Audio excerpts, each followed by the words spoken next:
estamos un rato intentándolo, problemas técnicos de última hora. Bueno, muchas gracias por estar un día más con nosotros. Hoy tenemos una persona muy especial que siempre nos trata muy bien y que ha querido compartir un rato con todos los que estáis aquí en estos tiempos que no llevamos el ritmo que estamos habituados a ello, y ha querido estar aquí bueno, pues para presentarnos una serie de casos además muy actuales, casi de hace unas horas, y solo desde PRIM tenemos que agradecerle que esté aquí con nosotros. Así que, Jordi, muchas gracias por estar ahí. Ya se te ve, ya se te escucha. Por favor, todos, simplemente cortamos las cámaras porque hay alguna activa. El gran Nacho tiene su cámara activa. Entonces, desactívala, si es más fácil para todos. Ir añadiendo en el chat las preguntas que vamos a ir reuniéndolas para luego al final, cuando acabe la charla, Jordi, pues darle pie a que os pueda contestar. ¿Vale? Otra vez hemos perdido a Jordi, no sé si... ¿Nos escuchas, Jordi? Yo, escucharte sí que os escucho. Vale, perfecto. Pero no, la cámara se ha desactivado. Roberto, La cámara se ha... Roberto, actívale la cámara. A ver, si puedo.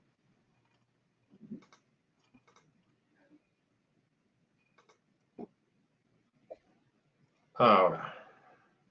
Ahí, perfecto. Pues nada, directamente todo tuyo, Jordi. Muy bien. Bueno, pues buenas tardes a todos, todos confinaditos en casa.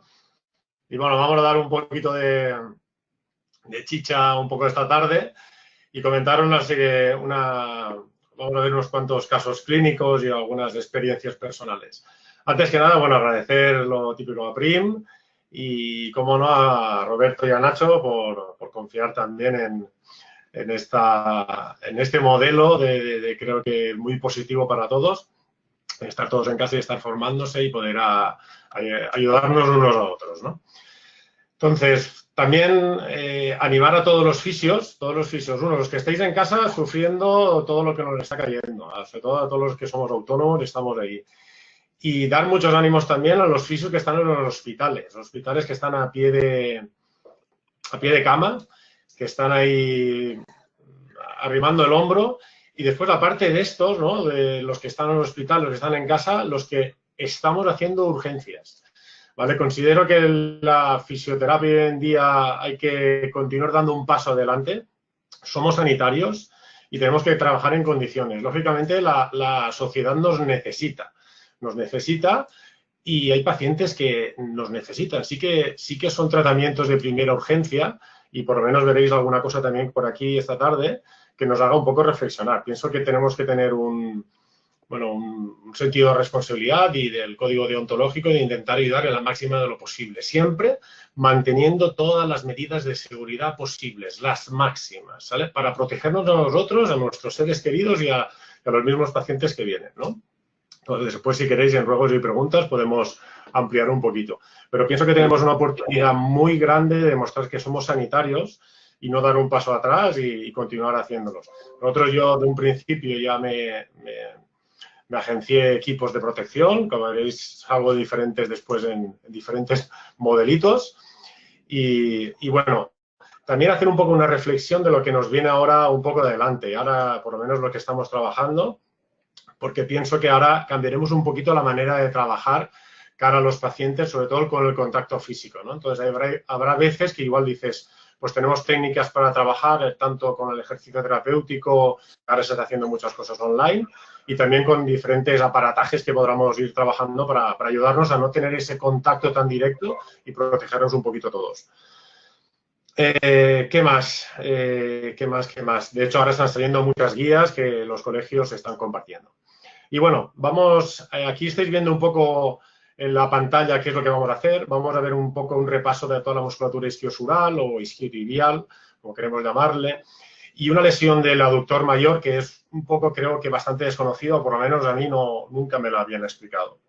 Después veremos algo sobre las trombosis venosas, algo sobre casos clínicos en el codo y también sobre un paciente con una prótesis de rodilla. Y sin más, pasamos un poco ahí a ver la presentación y pongo esto porque esto yo lo vi hace tiempo de Marc Lary, un fisioterapeuta también de punción seca, y yo considero que sobre todo para que los que me conozcáis, yo soy clínico, ¿vale? A mí me gusta la clínica, me gusta la camilla y me considero una persona muy clínica. Entonces, no soy investigador, no me dedico a publicar estudios científicos, no me dedico a hacer papers ni nada por el estilo. Me gusta estar al contacto directo y la experiencia clínica que pienso que es nuestro fuerte. Yo soy fisio desde el año 96 y cuando yo vi esto digo, es que, bueno, una, que los recogemos para que no se queden tirados por toda la sala, que al final ya sabéis que todos los que hacéis punción seca es bastante sucio, y vamos rellenando ahí un súper jarrón que tenemos. Yo empecé en la punción seca, para que veáis, sobre el año 99, de la mano de Orlando Mayoral, como no, y a partir de ahí pues hemos ido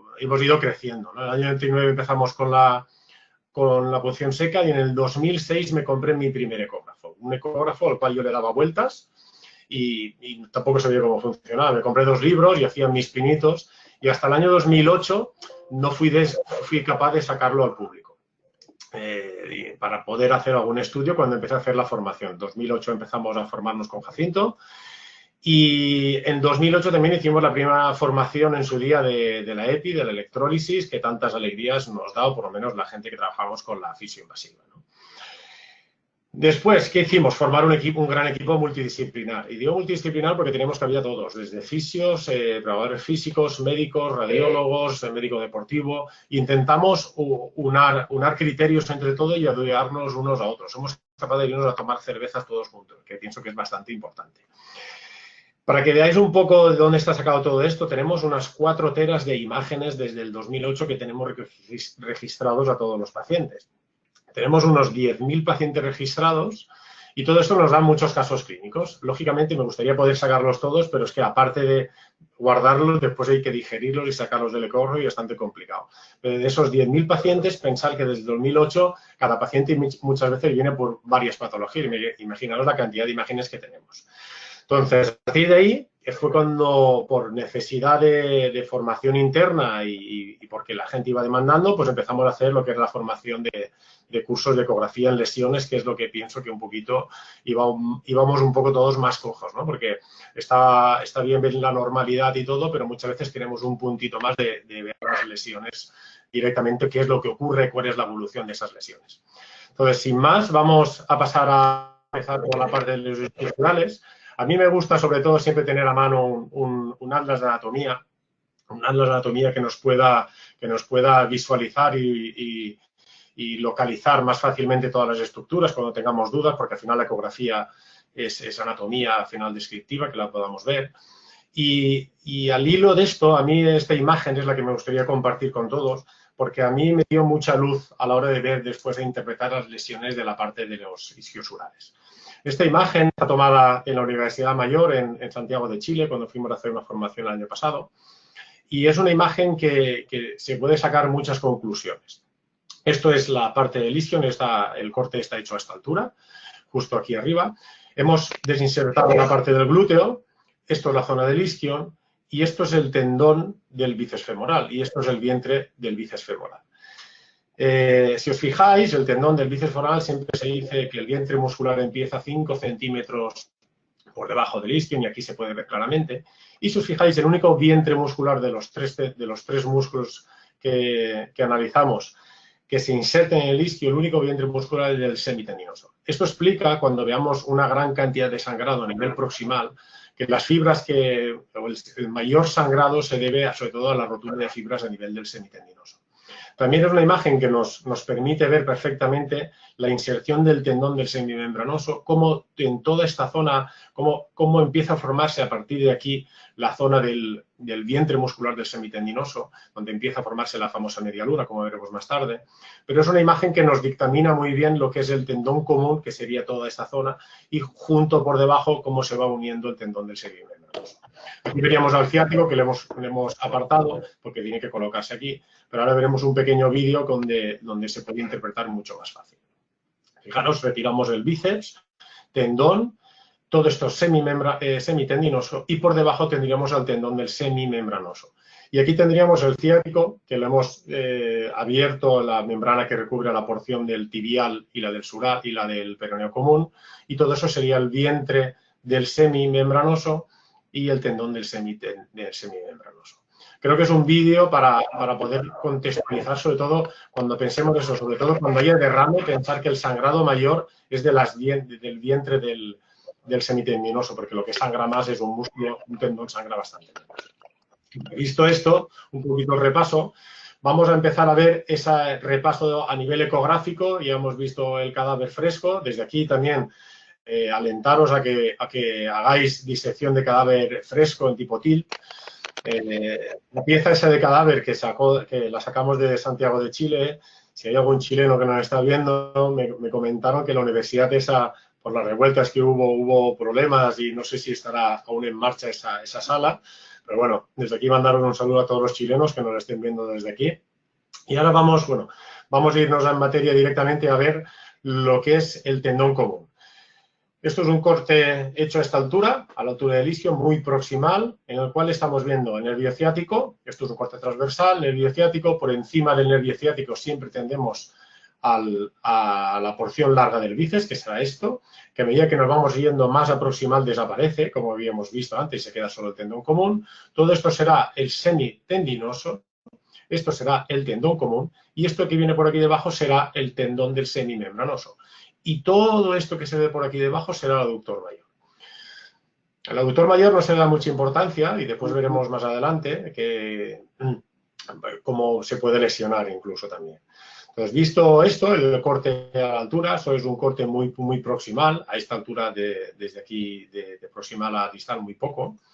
Vamos a hacer ahora un barrido, una imagen panorámica. Bueno, a mí las panorámicas me gustan mucho, sobre todo para enseñárselo al paciente cuando tiene una lesión, decirle dónde la tiene, si es muy grande, si es muy pequeña.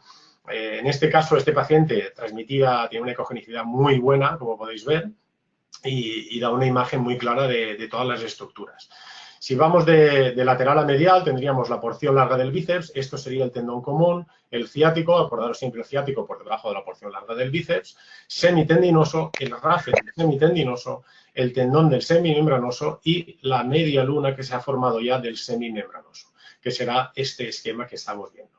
Fijaros lo voluminoso que es el aductor mayor y la poca importancia generalmente a veces que se le da. Y este músculo se lesiona y muchas veces no encontramos lesiones en la parte más superficial y resulta que podemos tener una lesión del aductor mayor, como después más tarde veremos.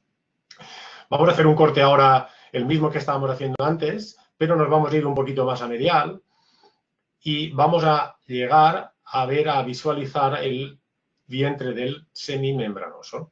Vientre semimembranoso, este será el tendón del semimembranoso, tendón común, bíceps y ciático y por debajo el aductor mayor. ¿Vale? Volvemos a verlo.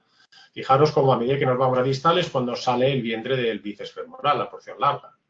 Tendón que se puede ver claramente y desde aquí el vientre del semimembranoso.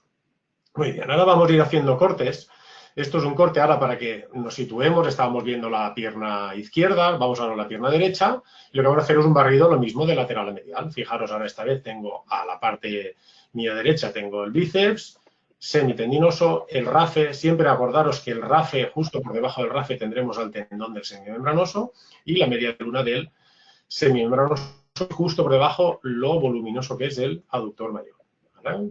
Muy bien. Y ahora vamos a ir haciendo pequeños cortes de proximal a distal para ir dando un poco viendo las elipses que nos vamos encontrando a su paso. Tendremos a nivel proximal, fijaros, esto tan pequeñito es el vientre muscular de la porción larga del bíceps. Todo esto de aquí va a ser glúteo, que lo podemos ir cortando, aún tendrá que llegar hasta esta parte más distal.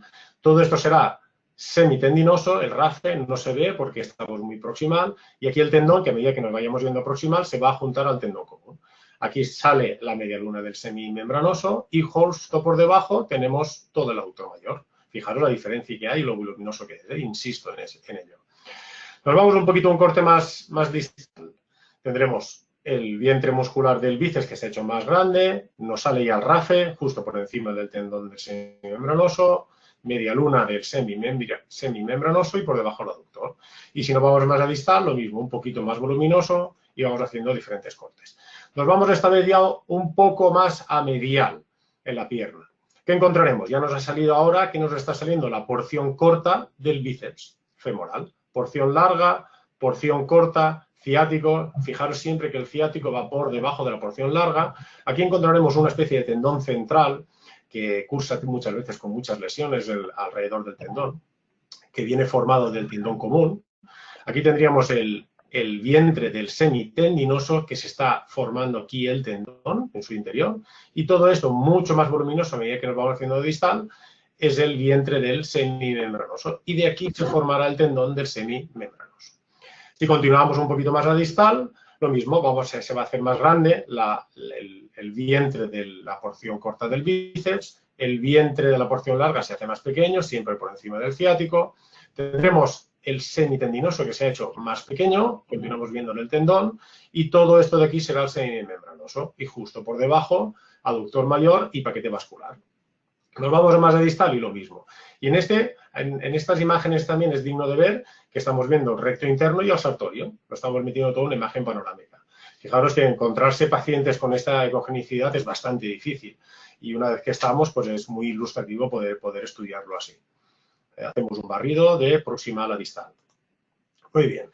Y visto ya que hemos visto cómo se visualiza también el aductor mayor, y recordar un poquito la inserción en la rama inferior del pubis, justo en todo ese borde del isquio es donde se va a insertar, y cuando encontremos lesiones las vamos a encontrar justo por debajo del semitendinoso y por del semimembranoso, como veremos más adelante. Entonces, justo esa es la inserción y habrá que buscar muchas veces la inserción proximal para ver la lesión. Esta es una imagen que nos llegó de un paciente que corre por montaña, se va a hacer 3 horas y media por montaña y en la última media hora nota una especie de calambre en la parte posterior del muslo, no nota pinchazo, el aductor no rompe de pinchazo, por lo menos los casos que hemos encontrado nosotros nunca lo ha remitido así el paciente, y nota una especie de rampa que le permite volver a casa corriendo sin alargar zancada y que después tenía dolor, como la típica rotura de un isquiotibial al agacharse, dolor en la parte tensional detrás. Cuando vino el primer día, le hacemos esta imagen y en este caso ya que hemos visto cómo se analizaba, esto sería porción larga del bíceps, esto es semitendinoso, ciático, rafe del semitendinoso, aquí tendríamos al tendón del semimembranoso y esto es el vientre del semimembranoso.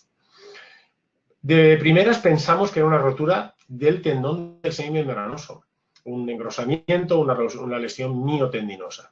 Pero a medida que iban pasando los días, el segundo día ya empezaba a precipitar mucho más todo el derrame y se pudo ver mucho más fácilmente dónde llegaba, incluso dónde llegaba hasta la zona del isquio, como veremos ahora más adelante.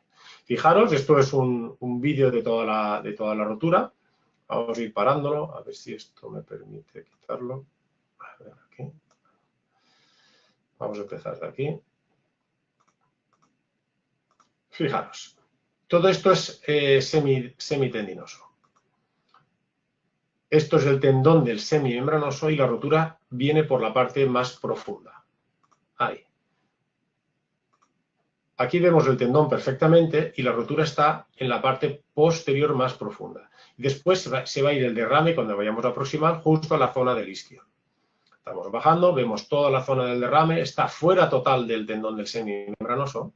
A medida que nos vamos yendo más a proximal, vamos subiendo, nos vamos más al interior, el tendón ya se está juntando al tendón común y vemos toda la zona donde hubo un edema hasta la inserción del isquio. Por eso es importante jugar aquí con la anisotropía para poder ver el derrame. Y fijaros, a medida que voy subiendo, el tendón del semimembranoso se junta al tendón común, estamos ya muy proximal, diente muy pequeño del semitendinoso, y el edema que llega hasta la inserción del isquio. Pienso que es un caso para hacernos reflexionar porque no todos son roturas del semitendinoso, semimembranoso y del bíceps. Y nos tiene que hacer que pensar. ¿Vale? Espero que os haya gustado esto y vamos a avanzar un poquito más adelante. Lesiones que podemos encontrar más aquí. Esto sería un poco un compendio de todas las lesiones para lo que veis, que es lo que hacemos nosotros en nuestra formación de lesiones. Ampliamos todas estas lesiones, localizaciones y casos para que se pueda interpretar. Pero es una imagen también que permite poder localizarlas todas. Y la lesión a nivel proximal, cuando estamos a esta altura, ¿qué podemos encontrar? Lesiones a la altura del tendón común. ¿Qué lesiones podemos encontrar más? Lesiones de la avulsión del tendón del semimembranoso, donde veríamos una zona hipoecoica alrededor, porque lo que ha habido es una avulsión, un arrancamiento de la zona de inserción del isquio. ¿Qué lesiones más proximales podemos encontrar cuando estamos muy arriba? Las lesiones miofasciales, en la pequeña media luna, ese desgarro miofascial, también muy proximal. No estamos hablando de las insercionales, estamos hablando de las proximales. Si nos vamos un poquito más a distal, encontraremos las lesiones también del tendón común, que pueden ir desde muy proximales hasta casi tercio medio, donde estamos en la porción larga del bíceps. Encontraríamos lesiones del RAFE, que son muy complicadas de ver, porque el patrón que tiene ecográfico, la hiperecogenicidad de la estructura no nos permite bien claramente, pero sí que muchas veces sospechamos de ese edema y automáticamente, si no lo tenemos claro, tendremos que pedir una resonancia magnética si nos lo podemos permitir el lujo de poder enviar a ese paciente que sea élite o que se lo pueda permitir y costear. Después encontraremos lesiones miotendinosas cuando veamos que el tendón del semimembranoso, no cuando está junto casi al tendón común, sino cuando está más separado ya a más centímetros de la inserción, vemos un gran engrosamiento, podemos encontrar lesiones y más crónicas o más agudas donde veamos un edema alrededor y un engrosamiento de ese tendón. También podemos encontrar lesiones miofasciales, igual que a nivel más proximal, un poquito más distal, porque son lesiones que comprenden por lo menos entre a veces 5 o 6 centímetros de longitud.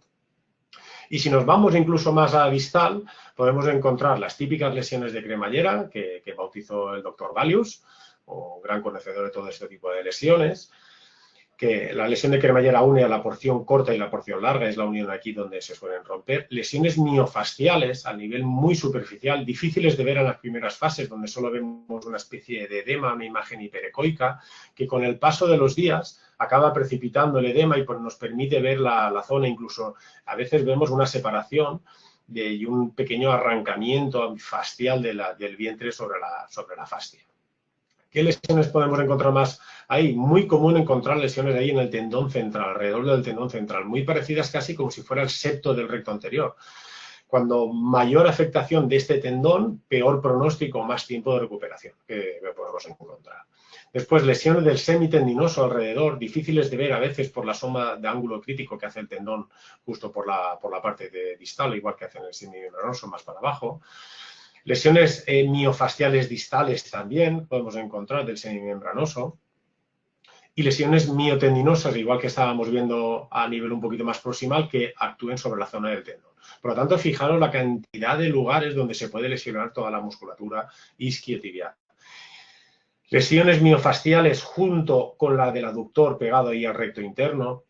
Tuvimos un caso bastante complicado que los 2 primeros días sí que se vio y a partir del 4.º día ya desapareció a nivel ecográfico. Tuvimos que recurrir a la resonancia para después confirmarla también. O sea, son lesiones bastante difíciles y esta sí que cursa con un pinchazo directamente, o por lo menos el futbolista en este caso, jugador de segunda B, la sintió así. Porción corta, lesiones de la porción corta del bíceps. Lesiones de la porción corta del bíceps, yo aún no he encontrado ninguna. Si desde aquí alguien que me está viendo encuentra alguna a nivel ecográfico, que me la envíe. Nosotros no tenemos la suerte de poder enviar a todos los pacientes a resonancia para que se le pueda realizar, pero sí que es una lesión que a mí siempre me tiene ahí en vilo si existen o no. La zona de la cremallera, los edemas que vienen por esta zona son bastante fáciles de ver, pero en la zona media, pura y dura, lesión muscular de la porción corta, yo hasta ahora no he encontrado ninguna. Si nos vamos un poquito más a distal, pues lo mismo. Vamos a encontrar, aquí tenemos un resumen, las de las bíceps en cremallera, la miofascial, la del tendón central. Y podemos encontrar otra también en el semimembranoso, que justo está por debajo del semitendinoso y aquí es una zona donde sale el ángulo crítico y es bastante complicada. Hay que jugar mucho con el transductor o incluso a angularnos, a colocarnos, a entrarle por la parte más medial para poder diferenciarla correctamente.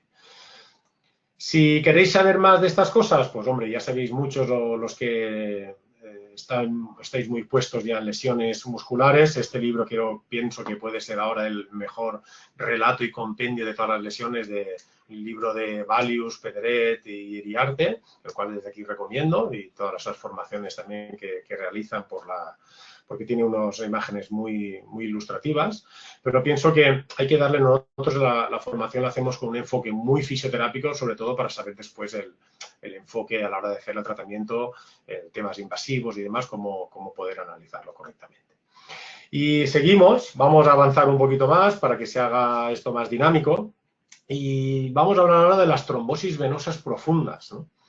Y pienso que ahora está un poquito esto pienso que nos viene al hilo de lo que está pasando, lo que nos puede empezar a llenar las clínicas también de pacientes de este tipo, con todo lo que nos está cayendo, ¿no? La trombosis venosa profunda, si analizamos un poquito qué lo que es, y fijaros, aquí es la imagen donde se forma un trombo dentro de la vena, existen diferentes causas predisponentes, que una podría ser la edad avanzada, que es bastante común, que puedan producir trombos, la intervención en cirugía mayor, todo lo que son operaciones de prótesis de rodilla, prótesis de cadera, operaciones en miembro superior de hombro, clavículas rotas, todo eso, nosotros la verdad es que encontramos bastantes en clínica e intentamos solucionar lo antes posible derivándolos a urgencias. Pacientes con movilizaciones prolongadas, ¿no? Esto lo podemos achacar a gente que está enferma, está en casa, pero es que ahora estamos todos en casa y hay que hacer ejercicio. Antes lo hablaba con Roberto, ¿no? El rodillo, ¿no? A todos nos gusta hacer un poquito de ejercicio y mantenernos activos, pero es que hay mucha gente que no hace ejercicio en casa. Y eso va a ser una de las grandes consultas que vamos a tener a partir de ahora cuando la gente vuelva un poco a la normalidad, incluso ahora estando en casa todos quietecitos. Enfermedades cardíacas también pueden cursar con trombosis, enfermedades inflamatorias del intestino, infecciones también puede ser, bueno, está aquí reflejado, embarazo, como veremos más tarde, neoplasias, cánceres, tabaquismo, anticonceptivos orales, y después hay otro factor también que deberíamos saber todos y conocerlo, que es el factor de Leiter, es congénito, es un gen, y de hecho a mí me pilló de primeras porque mi madre tuvo una fractura de cadera y hizo una trombosis. De la vena femoral y le hicieron el estudio, sí que tenía el factor de Leiden y mi hermano y yo nos hicimos el factor y nosotros no tenemos ese gen, pero sí que habrá que tenerlo en cuenta porque personas que tengan este gen, pues en estados de inmovilización o a la hora de volar, pues posiblemente haya que hacer una terapia de anticoagulación, ¿no? Pues que al menos que tengamos esos conocimientos. Pero todo esto son las causas que vienen hasta ahora, pero es que a partir de ahora ha salido esto, el bicho. Ha salido el bicho y ahora empiezan a ver por las redes sociales, me imagino que ahora habrá que analizar a ver cuál es la información real y cuál es la que no, hasta que no pase tiempo creo que no sabremos diferenciar cuál es la información que es correcta y la otra que no es correcta, pero empieza a ver que el COVID predispone a que sea una serie de trombosis venosas y arteriales. Entonces, yo no sé si era por esto o no, pero nosotros en estas 2 últimas semanas hemos tenido 4 casos de trombosis en la clínica. Entonces, no tienen que ver porque no eran afectados por el COVID, pero empieza a haber un diálogo en redes sociales de que sí que empieza a anticoagularse a los pacientes que tienen el COVID o que pueden hacer trombosis, incluso hay por ahí, no sé si es bulo o no, de que lo que no tienen son neumonías, sino que tienen pequeños trombos a nivel del pulmón.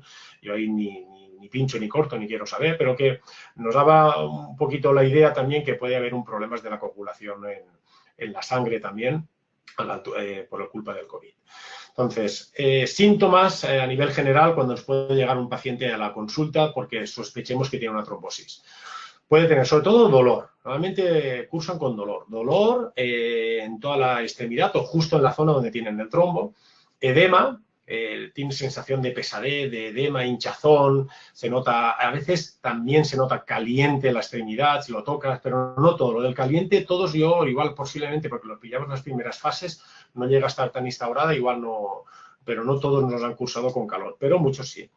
¿Vale? Después, si fueran algo ya mucho más importante, pues lógicamente, como podéis ver aquí, tos, disnea y cuando una embolia pulmonar, pues ya ni te digo, pero no creo que nos lleguen a la clínica estos tipos de pacientes. Y el diagnóstico, muy fácil. Nosotros con la ecografía lo podemos hacer. Poder visualizarlo, como pues veremos, y cómo los podemos localizar perfectamente. Y después hay una prueba que es un análisis que hacen en urgencia los médicos, que es un factor de la coagulación de la sangre, y a partir de ahí se diagnostica y se trata. También comentaros, al hilo del diagnóstico, que nosotros muchas veces encontramos las trombosis en la clínica, las derivamos en la primera fase porque igual lleva solo 2 o 3 días, nos conocen y vienen a consultarnos, lo enviamos a urgencia, le hacen el análisis, la analítica sale negativa, la imagen es positiva, pero como la analítica ha salido negativa, los envían a casa y después te llaman y dicen, hombre, Jordi, me has dicho que tenía una trombosis y en urgencias me han hecho análisis y me han dicho que no tengo nada, pero ¿esto qué es? Total, volvemos a insistir desde que tienen la trombosis y al final acaban volviendo, le acaban haciendo la ecografía y acaban confirmándolo. Por eso quiere decir que muchas veces en las primeras fases la analítica es negativa, sobre todo a veces si son trombosis superficiales, no profundas.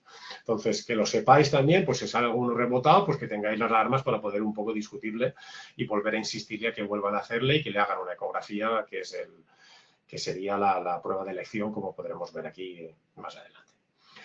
Entonces, a mí me gusta valorarlo todo, ¿vale? Yo vuelvo a insistir, soy un friki de la ecografía y me gusta valorar, no vamos a valorar a todos los pacientes. Si a un paciente le viene que le duele el gemelo, pues no me voy a hacer en principio un análisis a nivel de la axila de que tengo una compresión de la vena humeral, pero sí que me gusta hacer todo el trayecto y pues si tengo algo en el miembro inferior haré la zona de la ingle y del hueco popliteo y a nivel del miembro superior pues me iría a nivel de la axila. Ahora vamos a ver un pequeño vídeo, esto está hecho de estas semanas, para que veáis un poco, paciente que acude a nosotros con pesadez en la mano, adormecimiento en la mano, un poco de hinchazón y visto la que nos estaba cayendo, que habíamos encontrado ya 3 trombosis, pues hicimos un estudio y de paso lo grabamos para que lo pudierais ver. En este caso fue negativo. Y no ha habido ningún problema y también íbamos con todas las medidas de protección también para que veáis cómo vamos trabajando estas semanas. Un poco ahí. Fijaros, a ver si se arranca el vídeo. Espero que se escuche.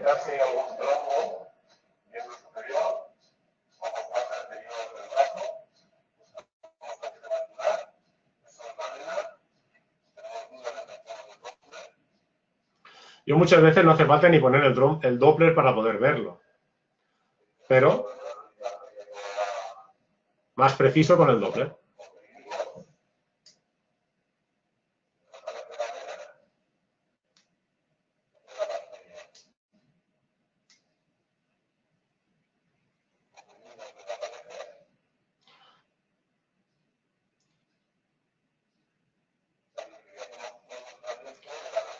Hacemos todo un barrido, porque muchas veces hemos encontrado trombos a nivel más distal, casi a la altura del codo.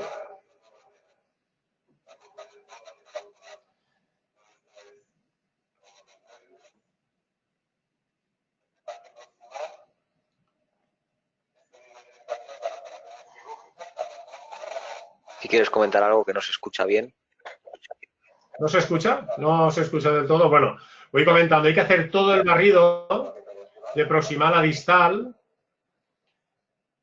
e incluso llegar hasta el codo cuando sospechemos muy a ciencia cierta de que veamos ahí que pueda tener un trombo. Fijaros aquí. Ahora vamos a ver el caso de una trombosis real. Aquí intentamos comprimir, como estamos haciendo en el vídeo que lo estabais viendo, que era depresible, y cuando es depresible la vena está limpia, no hay ningún trombo, pero aquí fijaros cómo comprimo con la sonda y en ningún momento es depresible, ni se comprime, por lo tanto era un trombosis. Este era un paciente operado de una fractura de clavícula, que cuando se le retiró la heparina, a los 15 días, pues cursó con un trombo. De hecho, estaba en la primera fase, llevaba solo 2 días, empezaba con dolor, parte interna en todo el brazo. Imaginaros si de primeras, que es algo normal, después de haber tenido una inmovilización de 15 días, aunque no lo tuvimos muy inmovilizado, empezamos a hacerle un drenaje de toda la zona. Pensar lo cerquita que está esto del pulmón, de que yo le hago un masaje y si encima hago algo agresivo en la parte interna, que le pueda liberar un trombo y se vaya al pulmón. Déjanos el desastre que podríamos tener. ¿Vale? También, viendo la imagen esta, muchas veces, no sé si se puede apreciar del todo la imagen o la calidad de la imagen que se pone en la presentación, esto es la arteria y esto es la vena. La vena, en este caso, tenemos medio colapsada toda. ¿vale? Solo tenemos la luz de la vena, la tenemos limpia y alrededor se está formando todo el trombo. Entonces, por aquí, si pusiéramos el Doppler, aún veríamos pasar cuando hacemos bombeo, porque muchas veces lo que hacemos es o comprimir o empujar la sangre de distal a proximal. Entonces, por aquí a lo mejor sí que podríamos ver pasar la sangre. Ante eso, pues sospechamos que se está formando. Por eso muchas veces lo mejor en las primeras analíticas no sale, ¿vale?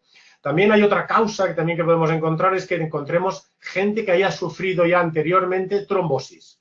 Entonces, muchas veces los coágulos no se llevan después de la terapia anticoagulante durante meses, que se suele mantener unos 6 meses, llegan los pacientes y aún se le ve el trombo. Lo único que pasa es que se ha quedado ahí cronificado el trombo y se forman pequeños vasos alrededor del trombo que permite una circulación. Lo que además son trombosis venosas profundas crónicas, ¿vale? Nosotros tenemos la suerte de nuestro radiólogo, el especialista vascular, y de él pues nos hemos enseñado muchas cosas y hemos aprendido mucho. Otro paciente que nos llega a la consulta, estas semanas también, fijaros la fecha, esto era si no recuerdo mal, el 2/4. Paciente que llega a la consulta, remitido que había estado hace 5 días en urgencias, por dolor en la pierna, hinchazón. Si os fijáis en la foto, viene con la muleta, venía con la pierna arrastrando literalmente, el tobillo se puede apreciar que está hinchado, no podía ni flexionar tobillo del dolor que tenía, cojeando, ayudado por el marido. Nos llamó, por favor, me tienen que ver, he ido a urgencias, no me hacen caso, no, me han dicho que no tengo nada, que lo que tengo es un esguince en el tobillo. Total, que la citamos, vino, le hicimos la eco y ya desde aquí la imagen yo creo que ya se puede interpretar directamente. Fijaros, esto es la vena poplitea, como ya está hiperecoica por dentro. Aquí intento colapsarla o ver si hay algún movimiento y no hay cero movimiento alrededor. Intento colapsarla ahora ahí con la sonda y no es depresible. Todo esto era un trombo. Ella tenía antecedentes de trombosis pulmonar por la ingesta de anticonceptivos también, nos lo consulta. En urgencias lo comentó, pero no le hicieron ninguna analítica ni le hicieron ninguna ecografía, le hicieron una radiografía. Entonces, pensar también, pues los servicios de urgencia hoy en día están saturados y muchas veces pues no se puede atender a las personas correctamente. La culpa es del demonio, que digo yo. Entonces, pero será muy importante poder hacer un estudio ecográfico a esta persona para, lógicamente, le hicimos un informe que volviera a urgencias y que la trataran correctamente. Fijaros aquí, porque en este caso, aparte de tener la poplitea, la trombosis llega desde la poplitea hasta el tobillo. Ahora a ver el vídeo, esto es la parte del tobillo a nivel distal. Fijaros, esto es tibial posterior, esto es el nervio tibial. Importante ver todo esto. Todo esto es el edema de tejido celular subcutáneo que tenía alrededor. Por eso lo del edema que decíamos en los síntomas. A ver qué es eso. Nos metemos en la zona del sóleo, el tendón del sóleo. Fijaros aquí comprimiendo y tengo la vena bien colapsada, que intento colapsarla y no es depresible, por lo tanto sospecho que tenga un trombo. No hace falta ni ponerle el Doppler, porque ahí no va a pasar nada, no voy a ver ningún movimiento por debajo de la sonda. A ver si nos quedaba alguno. Este lo hemos visto, perfecto. Muy bien, más pacientes. Fijaros que en todos voy vestido de bufo, que digo yo. Son todos de esta semanita. Paciente que llega a nosotros, tiene un restaurante, está cerrado, confinado en casa, suele hacer ejercicio, pero durante estas semanas no ha hecho nada de ejercicio. Sillón bol y ver Netflix. Dolor en la cara interna del gemelo. Había ido al centro de salud, lo había comentado, a ver si tenía algún trombo o algo, le dijeron que no, que eso sería que le había pegado un tirón en el gemelo, y nos llama, porque era paciente nuestro ya de otras ocasiones, diciendo que tiene un dolor y que le había visto que a lo mejor podía ser una trombosis porque una compañera suya ATS, enfermera, le había dicho que podría ser un trombo. Nos viene, le metemos la sonda y automáticamente en las venas gemelares, esto es todo el gemelo, esto es la arteria, y las venas gemelares vemos estos dos huevos, por no decirle otra barbaridad, ¿vale? Fijaros la imagen hiperecoica. Esto está sacado directamente de la pantalla del ecógrafo. Los ecógrafos, al final, cuando son de alta gama, desde lejos, ya que digo yo, desde la sala de al lado, les puedes ver ya los trombos directamente. ¿Vale? Si no, pues muchas veces tendremos que recurrir al Doppler o hacer más maniobras y estudios más exhaustivos. ¿Vale? Fijaros, vamos a hacer un estudio, lo voy a ir si no se escucha, ¿vale? Para que se pueda ver todo directamente. Fíjate, estamos haciendo el vídeo directo. Todo esto de aquí que estamos viendo es el trombo.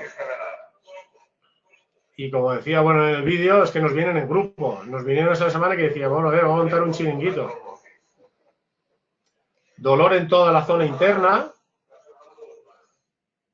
Fijaros ahí. Y la arteria justo en medio.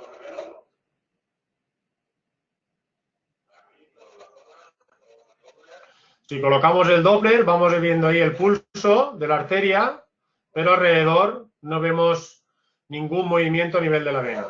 Muchas veces solo comprimiendo o empujando a nivel distal. El dolor iba a toda esa zona de ahí. Fuimos a revisar la poplitea, que es muy importante, a ver hasta dónde llega ese trombo. Y cuando fijaros aquí, como la estoy comprimiendo, y es depresible, por lo tanto, la poplitea, el vaso más de mayor calibre limpio, pero a nivel gemelar, pedazo de trombos que encontramos. Hay que moverse y hacer algo de ejercicio por poquito que sea, y siempre con progresión. Vamos a ver alguna imagen más para que lo podáis ver. Fijaros, estos son los cóndilos, corte transversal, comprimo, esto es el nervio tibial, vena y por debajo la arteria. Sale por aquí y nos vamos al gemelo a la parte medial. Arteria y las dos venas. En directo ya sacada la imagen del ecógrafo pura y dura. Aquí ya directamente con el Doppler, como vemos el latido de las arterias, pero a nivel venoso. Muchas veces nos podemos ayudar en maniobras de compresión a la altura del pie o con la otra mano del gemelo, empujando toda la circulación a nivel proximal para ver si hay algún hueco que pueda pasar la sangre alrededor de la vena. Y después, pues fijaros cómo en este caso teníamos afectado. Aquí tenemos las venas gemelares, pero tenemos dos. A nivel distal también, cuando se divide la vena gemelar, fijaros, aquí estaban divididas y están las cuatro. Aquí estamos el tronco más superior, pero a nivel distal, que son estas, tenemos 1, 2, 3 y 4, y están las dos afectadas. Por eso es importante hacer un buen barrido. También, una vez visto la profunda, también podemos ir a visualizar la superficial, y fijaros que la superficial también está comprimida. De estas es bastante común encontrarlas. Problemas de gemelo, de pacientes que no sepáis el por qué ese dolor superficial al ejercicio, que tiene la pierna un poco caliente, muchas veces son trombosis superficiales, como veremos a continuación. En este caso tenía la profunda gemelar, pero a nivel superficial, esta también la tenía afectada. Por lo tanto, habrá que hacer un barrido de todas. Esta es a nivel poplitea, pero a nivel superficial también la tenía. Muy bien, paciente, 75 años, también por confinamiento en casa, 0 ejercicio. Aquí no tengo hecho porque lo enviamos corriendo al centro de salud. Este paciente ya había ido también al centro de salud de su pueblo, de un pueblo cercano aquí a Alcoy, y le dijeron que nada, que no tenía nada, pero él tenía mucho dolor y nunca había tenido dolor porque él iba a caminar antes y todo y tal. El corte está hecho a esta altura para analizar, para explorar la vena safena. Y fijaros, esto sería el trombo y como cuando, fijaros que es también de la fecha de ahora, cuando hacemos el estudio, esto está sacado directamente de la imagen de la pantalla, comprimo y no encuentro cómo es depresible. Dolor, calor. Este paciente sí que tenía calor y dolor también a la palpación y iba cojo. Lo enviamos al centro de salud y fijaros aquí ya cuando se divide la safena, pero también está toda comprimida. Por lo tanto, importante hacer una buena valoración vascular de estos pacientes y toda la gente que está en casa. O sea, está bien recomendarle los ejercicios y con progresión, pero pensar toda la gente que no se mueve, la gente mayor, que puede empezar a llegarnos por problemas. No penséis que todos son tirones musculares o roturas de fibras o contracturas. Hacer un buen estudio ecográfico. Muy bien, pasamos a un poco de tercio. Vamos ahora al codo, a la articulación del codo, a ver algún caso clínico. Y bueno, a mí me gusta hacer todo, vamos a hacer un poco un repaso a todo lo que nos podemos encontrar en la zona del epicóndilo. El epicóndilo es de los lugares donde más patología podemos encontrar a la altura del cóndilo, del codo. Y sobre todo, cuando hagamos un buen estudio del epicóndilo, en este caso que vamos a analizar una rotura del tendón del extensor común, habrá que analizar sobre todo la morfología del tendón, ¿no? ¿Qué morfología tenemos? Si pensamos que esta morfología es normal. Habrá que saber, como antes, habrá que hacer muchos cursos de ecografía básica, de la normalidad, para después interpretar que esto es una imagen patológica. ¿Por qué? Porque aquí lo que tengo es un hundimiento. Tengo un hundimiento del tendón común. ¿Por qué? Debería irnos por aquí, justo por la parte más superficial, y encima, a nivel del tejido celular subcutáneo, tengo un edema. ¿Por qué? Porque tengo todas estas zonas hipoecoicas que me hacen sospechar que tengo un edema subcutáneo. ¿Qué encuentro también? ¿Qué puedo encontrar? Pues que tenga zonas hipoecoicas dentro del tendón.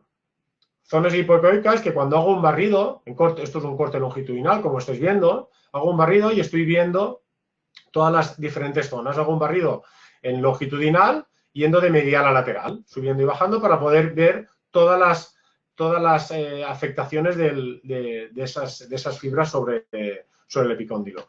Podemos también ver irregularidades óseas, como veis aquí, justo en la zona del epicóndilo, pequeños exóstosis, osteofitos ahí. Fijaros esta zona, donde es una zona de una rotura o una especie de gap dentro del tendón. El mecanismo de este paciente, ¿qué fue? Un pinchazo. Noto un pinchazo y automáticamente dolor. ¿Qué podemos hacer también? Comparativas. Comparativas. Si fijamos el lado sano, el lado afecto, repasamos ese hundimiento del tendón, fijaos la cantidad de tejido celular subcutáneo y la diferencia entre uno y el otro. Y aparte, esa irregularidad ósea, la zona hipoecoica, y aquí tendríamos la articulación, húmero radial. ¿Qué podemos encontrar también? Tendremos que poner el Doppler. Bueno, aquí estamos haciendo la comparativa para ver ese hundimiento, incluso medir el tendón, podríamos hacerlo perfectamente.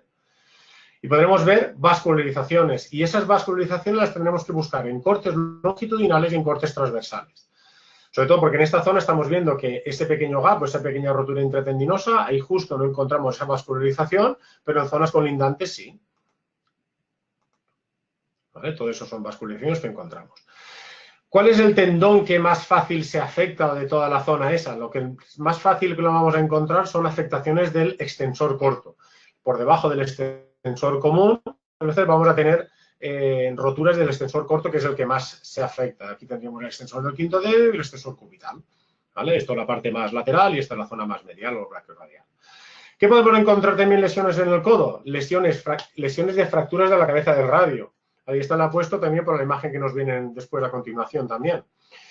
¿Cómo es la clínica de estos pacientes? Normalmente suele ser por una caída. El mecanismo lesional es un apoyo directamente con el brazo extendido normalmente. Hay un impacto sobre la palma de la mano o bien generalmente tenemos una fractura del escafoides o muchas veces hay una impactación de la cabeza del radio sobre el epicóndilo produciendo una fractura directamente de la cabeza. Muchas veces también puede ser por un golpe directo, dado por una caída sobre el codo, como veremos más a continuación. Y para poder verlas tendremos que hacer, como estamos viendo en la imagen, pues vemos la sonda en esta posición, en el corte transversal, y haremos pronosupinación en la medida de lo posible, en la medida de lo doloroso que sea. Intentaremos ver toda la imagen, si sabemos la imagen de normalidad, aquí no tendríamos encontrar ninguna irregularidad ósea o ninguna falta de continuidad en la cortical del hueso, que es la línea hiperecoica. Por lo tanto, viendo esto justo en la cabeza, vamos a sospechar que tenga una fractura de la cabeza del radio. Muchas veces estos pacientes vienen ya remitidos de urgencia, le han hecho una radiografía y la radiografía ha salido negativa. En las primeras fases es muy difícil a veces poder ver la radiografía. Es mucho más posible verlo en ecografía antes que con radiografía. Ante la sospecha volvemos a remitir a urgencias y que le hagan el estudio correspondiente o que le hagan un TAC para poder verlo. Muchas veces también lo que podemos encontrar es que rompa la epitróclea de la cabeza del radio, como en este caso. ¿Vale? También, ¿qué tendremos que hacer? Forzarse ante la sospecha que no encontremos que hay una rotura, o en este caso, a ver si hay alguna afectación también del ligamento colateral lateral. Para ver, forzamos el varo del codo, si nos lo permite, para ver si hay una afectación del ligamento, que va del epicóndilo a la cabeza del radio. Habrá que hacer siempre lo mismo, corte longitudinal, corte transversal, corte longitudinal, corte transversal, para ver el ligamento anular y valorarlo correctamente. Fijaros aquí lo mismo, vamos a hacer la imagen justo de la rotura y cómo lo podemos ver. Y muchas veces cuando veamos esa rotura, que vemos la cortical, que hay una solución de continuidad, si nos vamos a hacer un corte a la altura del codo, a la parte medial, justo en la zona, muchas veces esa rotura va acompañada de un sangrado. Aquí estaríamos justo por debajo del braquial, esto es el nervio mediano, y todo esto es líquido. ¿Líquido que va a ser? Sangrado. ¿Vale? Habrá un sangrado por culpa de la rotura. Entonces, cuando sospechemos que hay una especie de sinovitis o derrame intraarticular, vamos a sospechar de que haya una fractura dentro a la altura del codo. Y si en este caso nos da positivo la cabeza del radio por el mecanismo lesional y por la imagen, pues blanco y en botella. Muy bien, más fracturas de la cabeza del radio. Esta, si os fijáis, mirad, 9 del 4 del 20. Esta es de esta semana pasada. Paciente que llevaba meses rehabilitándose porque fractura que tuvo en junio. Caída, me pasó la imagen, me la ha pasado hoy, esta mañana, pero no he podido colocarla en la presentación, no me ha dado tiempo. Pero fijaros que al final acabaron poniéndole una prótesis. Yo de estas había visto muy pocas, solo en libros. Y la paciente empezó con rehabilitación, pero por culpa del confinamiento llevaba 20, 30 días sin rehabilitación. Esta paciente necesita rehabilitación, no la podemos dejar. Si ya estaba bastante limitada, la paciente había ido para atrás y la chica llamó llorando, pidiendo por favor que la atendiéramos porque había ido atrás en su rehabilitación, porque vivía fuera y ahora había vuelto aquí al COI donde vive y nos solicitó que le hiciéramos rehabilitación. Por lo tanto, pues bueno, son casos que tenemos que ver y que estamos, pues pienso que tenemos que hacer un bien social y a la sociedad darles un servicio como cada uno se merece. Fijaros también la imagen, para que se pueda ver, la imagen típica de la reverberación que hablamos cuando vemos un metal, cómo se ve en ecografía. La ecografía en estos casos nos puede servir, en su caso la utilizamos para ver si hay un empeoramiento o una sinovitis o algún sangrado o algún problema que haya tenido durante este tiempo que estuvo fueron 20 días, un mes sin rehabilitación entre unas cosas y otras. Entonces es importante hacer una ecografía para ver si hay algo más de lo normal que teníamos que encontrarnos o había empeorado. ¿Vale? Después a esta paciente le hicimos tratamientos de neuromodulación y continuamos haciendo lo que es, ya sabéis todo, que es los codos dan mucha guerra y que perder una extensión, una flexión del codo da muchos problemas para largo plazo, o lo consigues en los primeros meses o vas a tener problemas seguro para el resto de tu vida. Muy bien. Vamos a otro caso clínico del codo. A ver que quite esto de aquí en medio que tengo por aquí. Un caso clínico que aquí lo vamos a tener todo un compendio. Hay uno de los signos que a mí me llama la atención, que por experiencia personal, que es este signo que vemos en la articulación entre el epicóndilo y la cabeza del radio. Esta imagen como especie de cola de cometa es la imagen de una sinovitis en el codo, en la articulación húmero-radial. Cuando veamos esto sospechamos que hay líquido intraarticular. Si después hacemos el corte longitudinal lo podemos sospechar también. Cuando vemos eso es que esa articulación está sufriendo. Y habrá que hacerle todo lo que queráis, las técnicas que os dé la gana, pero que sepáis que aquí hay líquido dentro de la articulación. Y cuando lo encontramos así moteado, generalmente son sustancias de detritus, que es algo que no es agudo, que normalmente suele ser más crónico, posiblemente por mecanismos repetitivos. ¿Vale? Entonces es un signo para tener muy en cuenta a la hora de hacer, cuando no encontréis nada en especial, sospechar cuando hay que haya líquido articular cuando veáis ese signo. A ver si se arranca. Muy bien. El mismo paciente, ¿qué tenemos? Líquido intraarticular y tenemos también vascularizaciones dentro del tendón. Si tenemos vascularizaciones es que algo no funciona bien. Hago un corte transversal, esto era un corte longitudinal, hago un corte transversal y vemos una zona hipoecoica que me hace sospechar de que ahí tengo una pequeña roturita o una pequeña solución de continuidad o un pequeño gap. Le hago una elastografía también, que la elastografía, pese a que también es muy operador dependiente, nos da la información de la zona hipoecoica, nos coincide con la zona de la estimbe más blanda del tejido. Por lo tanto, tendré ya más información donde poder aplicar nuestros tratamientos. En el corte transversal también, el corte longitudinal, el corte transversal nos coincide la zona hipoecoica con la zona de mayor debilidad del tendón. Y una vez decidido esto, pues dedicamos a aplicarle un tratamiento con la electrólisis. Para hacer un tratamiento de electrólisis, a mí me gusta entrar en eje corto. ¿Y en eje corto por qué? Muy fácil, porque cuando yo estoy en el eje corto, es más fácil elegir en la zona del tendón donde voy a entrar y ser más fino para llegar a esa zona hipoecoica. Una vez encontrado ya, entro con la zona donde estoy, me voy al eje largo y cambio para visualizar la aguja completamente, ¿vale? Lo repito para que lo podáis volver a ver.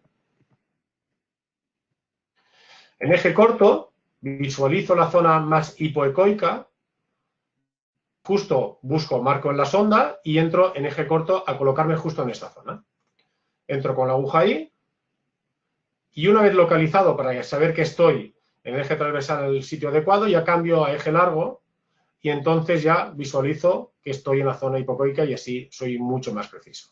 Intento hacer toda la zona hiperecoica con el gas rellenando toda esa zona, ¿vale? Y estoy el tiempo que sea necesario para intentar rellenar. Siempre después me preguntaréis dosis y tal. Yo siempre generalmente empiezo a 2 miliamperios y si puedo subir hasta 4, le subo hasta 4. Y hasta conseguir toda una nebulosa hiperecoica alrededor de la zona que yo quiera afectar. Siempre lo mismo, que el paciente me lo permita, que dependiendo de la fase en la que se encuentre, cómo vaya evolucionando, esto habría para escribir un libro entero. ¿Vale? Muy bien. Muy bien. Y ahora el último caso que vamos a ver hoy, que nos vino también en plena época del COVID. Una prótesis de rodilla, como bien estáis viendo ahora, ¿vale? Aquí tenemos incluso con las grapas puestas, porque es muy reciente. Y vamos a hacer un pequeño repaso. Este paciente acude a nosotros en 2016 con artrosis de rodilla, se le realizan unos cuantos tratamientos, pero bueno, tiene 55 años. Y después de mucho tiempo de ir haciéndole todas las perrerías del mundo, acaba poniéndose una prótesis de rodilla en junio del 19, o sea, este junio pasado, ¿vale? Hace un año, casi. Nos llega con un déficit de extensión, nos llegó con menos 15 y con una muy buena flexión, creo que tenía 85, si no recuerdo mal, pero con la extensión muy limitada. El paciente en clínica siempre con dolor y la extensión nunca la llegamos a conseguir. La flexión sí, llegamos a los 90, 100, pero la extensión nunca llegamos a conseguir. Fuimos haciendo tratamientos con él, fue evolucionando correctamente desde junio, pero en noviembre la cosa fue empeorando, empezaba a tener dolores en cadera y en noviembre se le hace una radiografía de cadera. Si podéis interpretar la radiografía de cadera, fijaros, esta es la pierna de la cadera que tenía. Aquí no queda articulación para nada. Tiene una artrosis muy severa de la cadera, el cual le limita bastante todo lo que es hacer la recuperación de la rodilla. Y, bueno, se acaba diagnosticando una artrosis y, teóricamente, se pone en lista de espera por ponerse una prótesis de cadera. Se estanca en noviembre, a partir de ahí no empieza la rodilla, empieza a tener problemas, continúa teniendo sinovitis de repetición en esa rodilla, hasta que en noviembre acude a urgencias por un dolor y tumefacción, calor, dolor y rubor, los signos de la inflamación. Acude a urgencias porque lo tenía muy caliente. Lo ingresan, le hacen una analítica y le sacan que tiene una infección en la rodilla. Infección en la rodilla, el cual incluso estando ingresado, se le abren los puntos y empieza a salir pus de la rodilla. Le retiran a los 3 días la prótesis y lo dejan encamado 3 meses. Hace una úlcera por presión a nivel glúteo y le dejan la pierna rígida y hace una rigidez de partes blandas. Y fijaros la fecha en la que le han operado. 11 del 3 del 20, 4 días antes del famoso bicho. El bicho fue el 14 de marzo, cuando hicieron el estado de alarma, pues él lo operaron el 11. Nosotros hemos mantenido siempre unos servicios mínimos con los pacientes quirúrgicos que estábamos viendo. Nos llamó, por favor, verme, porque el médico me ha dicho que tengo que empezar la rehabilitación y el hospital está cerrado y no se puede hacer. Lo citamos a la consulta y cuando nos llegó el día 24, vino con extensión 0, la verdad es que la extensión perfectamente, pero la flexión era de menos 30 más o menos. Flexión 30 con una rigidez de partes blandas espectacular. Y encima con un acortamiento del miembro inferior de 2 centímetros, posiblemente provocado una por la prótesis y otra por la artrosis de cadera. Paciente que acude, lógicamente intentamos hablar con un zapatero, le colocó un alza para poder nivelar esa pierna para que pudiera apoyar, que una carga, todos sabéis que al final las prótesis necesitamos una carga. En 2 o 3 días conseguimos ponerle un alza y le hicimos una ecografía y para que veáis la cantidad de derrame que tenía dentro de la rodilla en la primera semana, primeros días, fijaros, esto es la prótesis, la reverberación, la imagen del metal y con un importante edema. Un importante edema y una gran tirantez en la zona del recto anterior, vasto externo, porque el edema subía hasta muy proximal, hasta tercio medio. ¿Qué empezamos? Por el artromotor. El artromotor yo digo que es el gran amigo de las prótesis que no funcionan, porque lo puedes dejar media horita ahí tranquilamente trabajando para poder ayudarle a ganar esos grados de flexión. Nos pusimos manos a la obra y vamos a hacer un pequeño, pues fijaros también, vestido de buzo. Me he ido cambiando la fisonomía hasta el final en el trabajo con pantalla, que es lo más fácil que no las gafas que se empañan. Y fuimos bajando. El protocolo que hemos utilizado con él ha sido subir, íbamos subiendo de 5 en 5. Ahí ya estaban 45 grados. Son 45 grados de artromotor, pero nunca son reales del todo, porque al final siempre el paciente huye o compensa. Y ahí con las grapas puestas fuimos trabajando continuamente con él.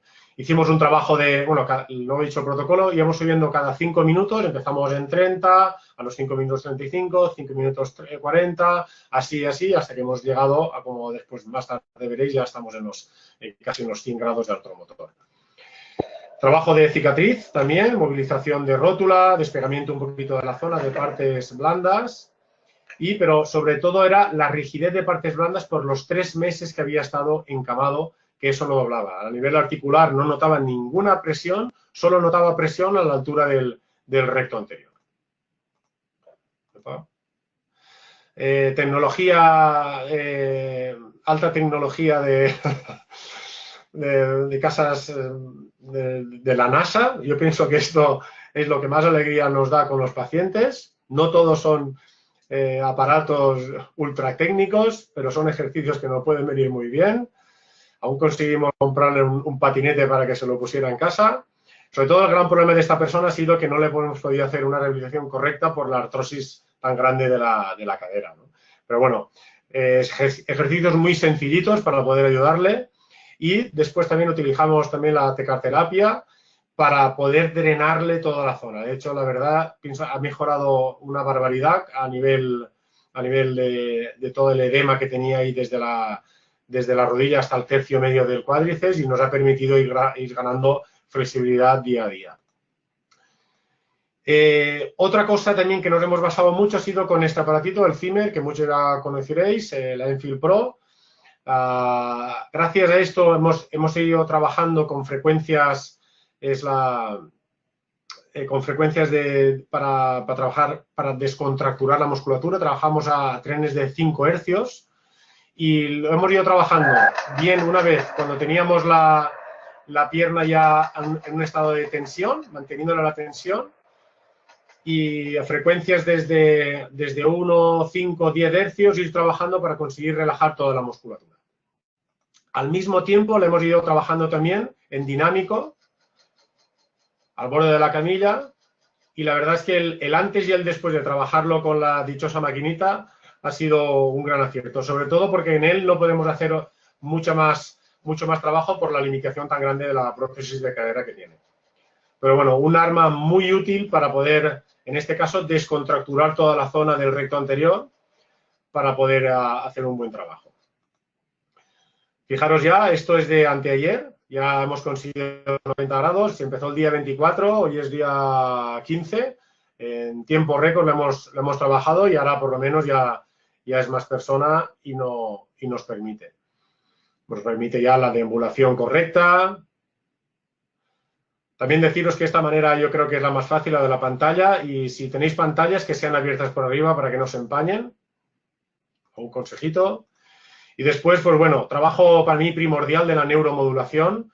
La neuromodulación en estos casos pienso que nos ayuda mucho, porque hemos hecho un trabajo continuo en la zona del nervio femoral para activar y reclutar todas las fibras del recto anterior en la medida de lo posible, y hemos estado trabajando también en el nervio obturador para los problemas de cadera también, poder ir aliviándole un poco el dolor a nivel de cadera. ¿Vale? Entonces, pues con esto y un bizcocho, nada más que daros las gracias por estar ahí escuchando la paliza que os he soltado. Y bueno, para la gente que me pregunta, como diría Paco Umbral, voy a hablar un poquito de mi libro. Para la gente que me ha ido preguntando durante este confinamiento qué pasa con el viaje este año de Runners por Etiopía, que para los que no lo sepáis es un proyecto solidario que hacemos para lo que vamos a Etiopía a formar a los fisios etíopes. Este año lo hemos dejado en stand-by porque en Etiopía también las cosas están cerradas. Bueno, el país nos tiene cerrado la entrada a los españoles, una porque no hay vuelos, la primera, y la otra que no es el momento de ir allá porque posiblemente nosotros tengamos más problemas. Y en un futuro, cara al año que viene, esperamos volver y si posiblemente a final de año, si pudiera hacer una pequeña expedición, ayudar a los fisios de allí, pues iremos, pero este año lo tenemos todo en stand-by. Así que nada, Roberto, Nacho, cuando queráis, si queréis, podemos empezar con las preguntas y nada, daros las gracias de nuevo a todos. Muy bien, nada, respira, no he bebido ni una gotita de agua. Espérate. Te vas a deshidratar. Cuando me engancho lo paro. Pues muchas gracias. A ver, me salgo de la... Que hasta gente como yo lo ha entendido. O sea que, fíjate.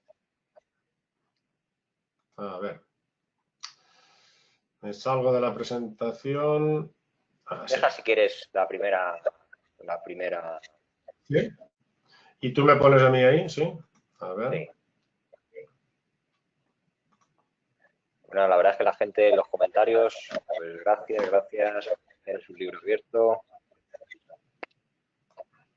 Vamos a esperar ya preguntas. Pero bueno, que entonces yo, bueno, no os veo entonces, dejo la presentación ahí puesta, ¿no? Sí, pero ahora mismo se ve tu escritorio. Uy, pues espérate.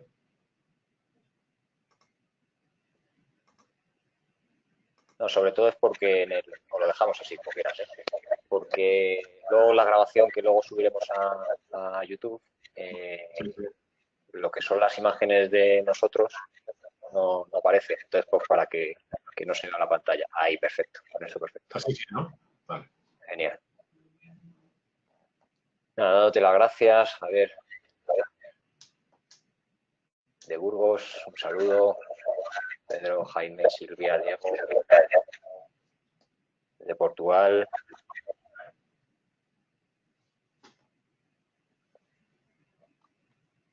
Vamos a esperar.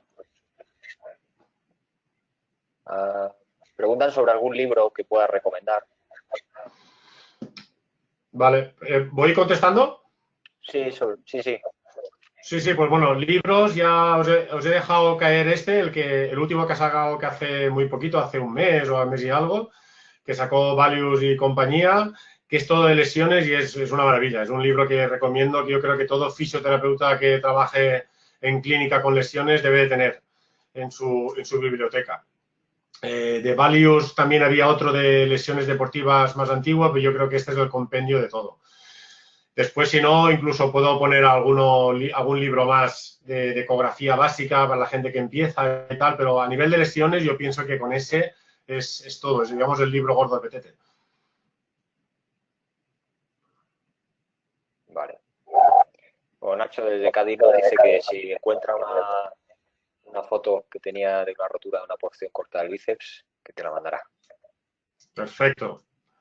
Perfecto, de maravilla, porque es que hay muy pocas. Mira que he ido preguntando en los diferentes cursos que hemos hecho por toda España, pero no he podido conseguir. Y sobre todo, el después incluso poder corroborarlo con alguna reso. Eso sería perfecto. Y acordaros siempre que cuando tengamos sospechas, la ecografía no lo es todo. La ecografía nos da mucha información, pero, por ejemplo, haciendo una pequeña reflexión, solo el 30% de las lesiones de sóleo se ven en ecografía. Por lo tanto, yo pienso que el sóleo a nivel de fisio mucho está sobrediagnosticado, ¿no? O sea, hay que recurrir muchas veces a la resonancia porque no es suficiente con un ecógrafo y depende la calidad del ecógrafo y sobre todo la ecogenicidad del paciente, ¿no? Vale, pues te comento, por aquí tenemos algunas. Antonio Naranjo nos pregunta ¿cuántos grados piensas que es funcional en una prótesis de rodilla? ¿En cuánto tiempo nos interesa ganarlo? Y algún truquito para que los que no tenemos artromotor para mejorar la flexión. A ver, funcional para los 90. Los 90 funcional. Lo que pasa es que en prótesis cuando recambian la prótesis, la primera nos dijeron, nos pasaron el parte que eran 110 y en esta nos han pasado 90. Hay que intentar lo máximo que puedas y sobre todo en las primeras fases. O sea, si el primer día puede llegar ya, de hecho en los hospitales muchas veces los que ponen el artromotor los ponen el primer día a movilizarlo. El problema de las prótesis es que es las partes blandas, a nivel articular no queda nada ahí. Entonces, o las movilizas lo antes posible y antes que hubiéramos podido coger al chico este. De hecho, él no vino porque se pensaba que estábamos cerrados. Y cuando vio por ahí que le habían comentado que estaba bien, vino enseguida. Pero si antes lo hubiéramos cogido, mejor. La verdad es que ha evolucionado muy bien, pero sobre todo porque el artromotor, y pienso con lo más novedoso con el Zimmer, ¿no? Ahí puesto ahí para poder descargar. De hecho, se lo hemos puesto ahí muchas veces largo tiempo, hasta 15 minutos, para poder ir haciéndolo. El trabajo activo es lo principal, es que lo pueda mover él. En el caso de él, por la cadera no podíamos hacer. Pero si le pides movilidad activa, el típico trabajo de contracción, relajación, consigues ganarlo. Y la extensión, sobre todo, es lo que tienes que ganar en los primeros 15 días. O le ganas la extensión en los primeros 15 días o a partir de ahí te va a costar mucho, mucho, mucho. Muy importante también, si puedes, estimular el femoral de las primeras fases.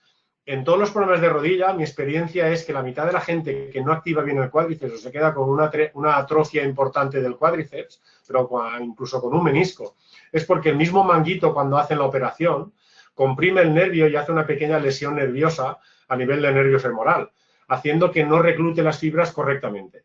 De hecho, hemos tenido casos de tobillos que han operado y ha venido a la clínica por ejemplo, tuvimos un caso que tenía 25 tornillos en el pie y su problema era la rodilla.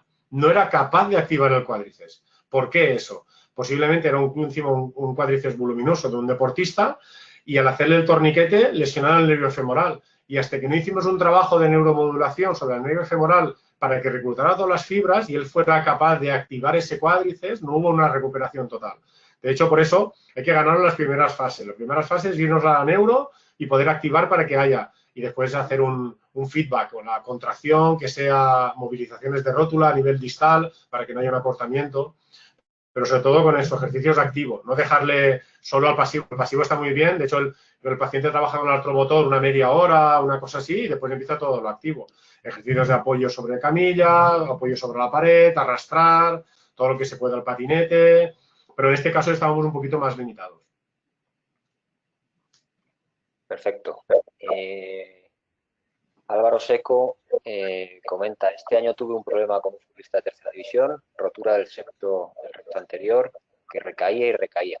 Era de unos 6 centímetros. ¿Qué pronóstico y protocolo más efectivo harías? Si una rotura del recto anterior del septo ha recaído es porque ha hecho una cicatriz blanda. Las cicatrices blandas vienen yo pienso un poco a veces por los protocolos demasiado acelerados. Cuando hay una lesión septal, una lesión del tendón del recto anterior, hay que dejarle más tiempo a esa fase inflamatoria o esa fase antes de empezar con los excéntricos, las movilizaciones, porque es una zona donde todo lo que sea una lesión tendinosa tiene peor pronóstico. Y hay que dejarle, no forzarlo antes. Si lo forzamos antes, no dejamos que cicatrice del todo. Ahora, ya bien, una vez ya instaurada, ya tenemos la cicatriz blanda, la solución es electrólisis en la zona, nuevamente para romper el tejido fibrótico y que vuelva a haber una nueva reparación del tejido. Y si lo puedes combinar con PRP, con plasma rico en plaquetas, eso sería lo ideal. Y mantener ese tiempo de cicatrización de nuevo y empezar con mucha progresión. Pero sobre todo la cicatriz blanda en un recto anterior es lo peor que te puedes encontrar. Pero sobre todo eso, y muchas veces porque los pacientes nos mienten, se encuentran mejor y quieren hacer más y van rompiendo y hacen una rotura dentro de otra rotura. Perfecto. Adrián te pregunta, he visto que has usado tanto la Zimmer como la neuromodulación con agujas. ¿Alternas el tratamiento o buscas diferentes objetivos? Pues mira, el Zimmer lo bueno que tiene es que no tengo que estar todo el día. Entonces, la neuromodulación la hacíamos día sí, día no, lo hacemos, porque aún continuamos. La imagen de la neuro es de esta mañana, justo que le tocaba hoy y hoy la he grabado. Hacemos día sí, día no neuro y Zimmer todos los días. De hecho, el Zimmer lo ponemos, al principio lo poníamos en el artromotor, cuando le habíamos ganado ya la máxima flexión, que llegaba a 60, pues lo dejábamos, si lo máximo que había llegado a 60, lo dejábamos a 50 y ahí le dejábamos trabajando. Después, si no, cuando ya el artromotor ya no ya lo dejamos con la pierna colgando y antes de trabajarle manual lo dejamos puesto ahí. El Zimmer lo bueno que nos permite es hacer una neuromodulación sin agujas y no estar agrediendo al paciente continuamente. Entonces, mucho más agradable. De hecho, cuando te ve entrar con el Zimmer, se pone contento, cuando entra con la aguja y dice, uff, pero bueno, ya sabe que le va bien y entonces ya lo aceptan perfectamente. Y como siempre, ecoguiado siempre. Cualquier técnica invasiva, insisto en el ecoguiar. Continuando en las relaciones a Zimmer-artromotor, pregunta otra persona, ¿qué diferencia te marca Zimmer en el artromotor? O sin usarla, es decir, con Zimmer en movimiento es un plus. Sí, porque yo, por ejemplo, el programa que me han actualizado en Zimmer es un programa que tenemos para descontracturar. Cuando trabajaba donde lo habéis visto, que era en el recto anterior, en el cuádriceps, la zona donde estaba muy tenso y estaba muy edematizado. Encima utilizo el efecto de la magnetoterapia para desinflamar el tejido.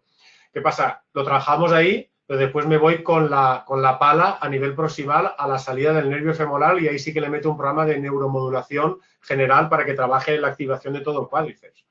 ¿Vale? Entonces trabajo dos cosas, a nivel justo en el recto tercio medio, donde tenía la máxima tensión cuando yo le doblo, porque la rodilla nunca hasta ahora ha tenido tensión, cero tensión, solo tensión en el recto anterior tercio medio por los 3 meses que estuve inmovilizado. Entonces, pongo el artromotor, se lo va calentando la articulación hasta que va notando la tensión siempre en la misma zona. En lugar de tensión, coloco el Zimmer y después en neuro en la parte proximal en el femoral. Te preguntan también sobre la sinovitis del codo, ¿qué tratamiento? Vale, a nivel de sinovitis, si solo lo que tengo es una sinovitis pura y dura, me puedo permitir, si soy hábil con la aguja, meterme justo en la articulación y hacer una pequeña electrólisis para intentar desionizar el líquido y que se pueda reabsorber. Pero sobre todo también trabajamos mucho, eso es cuando son muy voluminosas, pero mucho la terapia manual. Terapia manual, manipular ese codo, esa cabeza del radio que se mueva correctamente. Generalmente son problemas muchas veces de un movimiento, una buena dinámica. Independientemente yo haya puesto fotos de toda la cantidad de agujas que hemos de utilizar en 3 meses, que eso era el cubo de 3 meses, también hay que decir que somos 9 fisios en la clínica, trabajamos mucho manual, mucho manual. O sea, las manos no hay que olvidarlas nunca. Otra cosa que utilizamos mucho las agujas también, pero el paciente se va siempre con una terapia manual, con manipulaciones, con el tratamiento de partes blandas, y eso no lo tenemos que olvidar nunca. También un poco la reflexión que he hecho al principio es que ahora a lo mejor el manual tendremos que ir, pues eso, ahora han pasado un protocolo de medidas para la clínica de que hay que extremar las precauciones cuando no hay un contacto directo. Los fisios siempre tenemos un contacto directo, pero bueno, pero el trabajo manual nunca hay que olvidarlo. Y en las cabezas del radio la manipulación de la cabeza del radio para mí es primordial. Iván pregunta por qué no son depresibles las venas cuando hay una DVP, imagino que es una trombosis venosa profunda a nivel ecográfico. No son depresibles porque están llenas de sangre coagulada dentro. Entonces, la vena es muy depresible, como ya sabéis, la diferencia entre una vena y una arteria. La arteria tiene una capa más muscular, más dura, y a la compresión cuesta más. Una arteria la puedes comprimir, pero bueno, estás cerrando el flujo de sangre a un miembro o a una zona. Y una vena es mucho más blanda, no tiene esa capa, las 3 capas que tiene la arteria, y es mucho más depresible. Cuando están llenas de sangre, el coágulo no me deja que acabe de comprimir la zona. Por eso muchas veces no hace falta ni poner casi el Doppler, porque ya estás viendo que tienes la imagen hiperecoica dentro, que es cuando se ve más condensada la sangre o más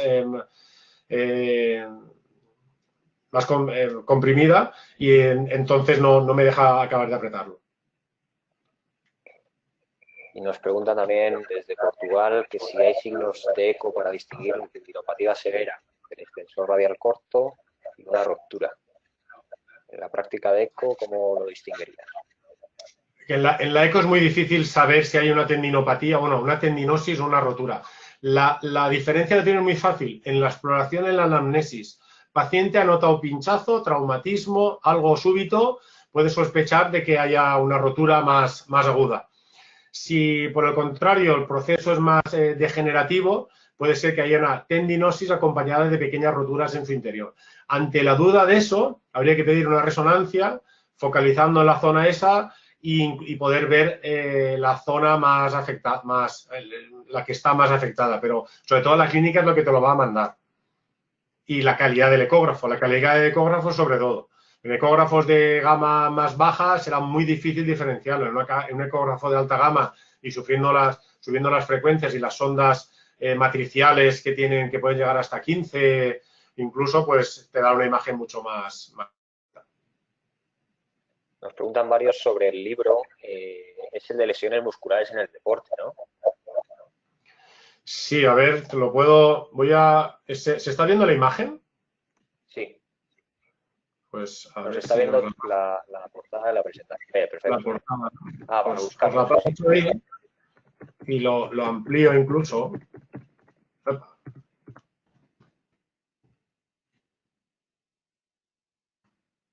ver, espérate. Pues la busco.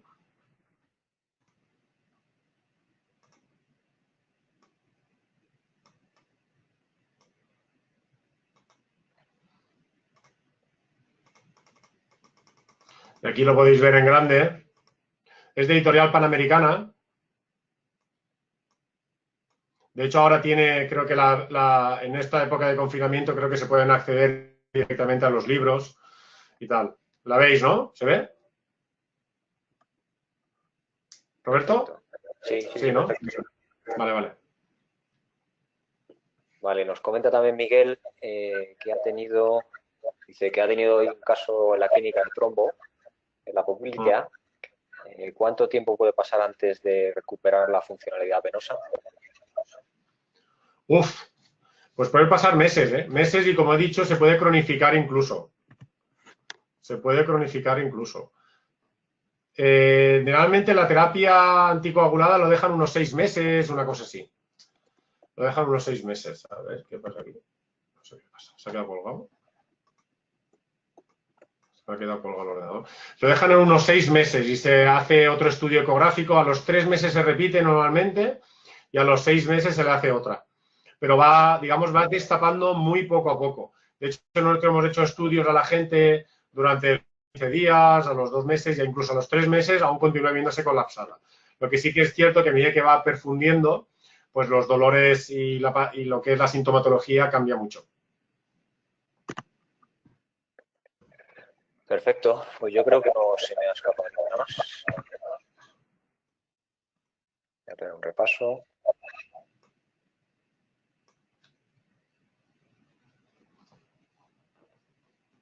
Yo creo que no. Pues nada, Jordi. De nuevo, muy bien. Mil gracias. Bueno, gracias a vosotros por dar la plataforma para compartir conocimientos, que hoy en día creo que es lo que tenemos que hacer todos. Muy bien, señor. Pues mil gracias de parte de todos nosotros, y en especial de mi parte, por ponerlos todos siempre tan fácil. Y nada, pues todo el mundo dando las gracias en el chat.